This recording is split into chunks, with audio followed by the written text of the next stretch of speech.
بہن نے کویشچن کیا تھا ہے تو آگے کا، لیکن وہ پیچھے میں نے لکھ دیا تھا کہ انہوں نے کہا کہ اگر ایام مخصوصہ چل رہے ہوں اور اس میں ہم نے جو دوپٹہ یوز کیا تھا ایام مخصوصہ کے گزر جانے کے بعد اسے دھونے کا وقت نہ ملا اور اسی میں نماز پڑھ لی تو کیا حکم شرع ہوگا؟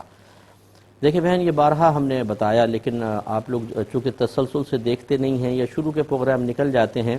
نجاستیں دو طرح کی ہوتی ہیں، ایک وہ ہوتی ہیں جن کو حقیقیہ کہتے ہیں، یہ وہ نجاستیں ہوتی ہیں جن کو آپ دیکھ سکتے ہیں، چھو سکتے ہیں، ان کی اسمیل وغیرہ ہوتی ہے جیسے پیشاب ہے۔ اور ایک نجاست ایسی ہوتی ہے کہ شریعت اس کو نجاست کہتی ہے لیکن وہ نہ دکھتی ہے، نہ اس کی اسمیل ہوتی ہے، نہ اس کو آپ چھو سکتے ہیں، انہیں حکمیہ کہتے ہیں۔ حکمیہ نجاست کبھی بھی چھٹ کر کہیں نہیں لگے گی، بس یہ یاد رکھیں، کیونکہ اس کا اپنا وجود نہیں ہوتا، حصی وجود نہیں ہوتا، شریعت کہتی ہے کہ اس کا وجود ہے، مان لو۔ تو یہ حیض ہے، نفاس ہے، اسی طرح حالت جنابت، اسی طرح بے وضو پن۔ اگر میں بے وضو ہوں پھر میں اس کو چھوں تو کیا میرا بے وضو پن اتر کر اس میں لگے گا؟ اگر کوئی بہن حالت حیض میں ہے، وہ خالی ہاتھ اس میں لگاتی ہیں تو کیا حیض اس میں لگے گا؟ میرے آقا صلی اللہ علیہ وسلم نے خود فرمایا کہ حیض ہاتھ میں تو نہیں، ٹچ کرنے کے اوپر ہی سرکار نے ایک سوال کے جواب میں ارشاد فرمایا تھا۔ تو لہٰذا اس حالت میں جو دوپٹہ آپ نے پہنا ہوا ہے، حتیٰ کہ جو قمیض پہنی ہوئی ہے، اگر اس پہ کوئی مطلب نجاست وغیرہ نہیں لگی، قمیض جو پہنی ہوئی ہے وہ تک آپ بعد میں پہن سکتے ہیں، بغیر دھوئے پہن سکتے ہیں، یہ چیزیں اتر کے لگتی نہیں ہیں، ٹھیک ہے؟ امید ہے کہ آپ بات سمجھ گئی ہوں گی۔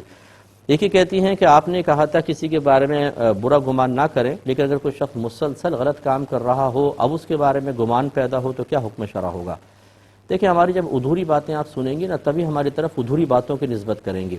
ہم نے ہمیشہ یہ کہا ہے کہ جب کوئی مسلمان ایسا ہے جس میں ظاہری طور پر بدگمانی قائم کرنے کا کوئی بھی قرینہ موجود نہ ہو تو خواہ کیوں بدگمانی کریں اس کے ساتھ، لیکن اگر قرینہ موجود ہو تو بدگمانی کرنا بالکل صحیح ہے، کیونکہ وہ تو خود اپنے قرائن سے، اپنے علامات سے، اپنے نشانیوں سے، اپنے اعمال سے ہمیں بدگمانی کا موقع فراہم کر رہا ہے۔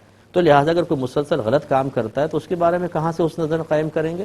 اس کے بارے میں تو بالکل بدگمان ہونا چاہیے، اور اس بدگمانی کو بنیاد بنا کر اس کی اس برائی کو ختم کرنے کے لیے عملی اقدامات اٹھانے ہوں گے۔ امید ہے کہ آپ بات سمجھ گئے ہوں گی۔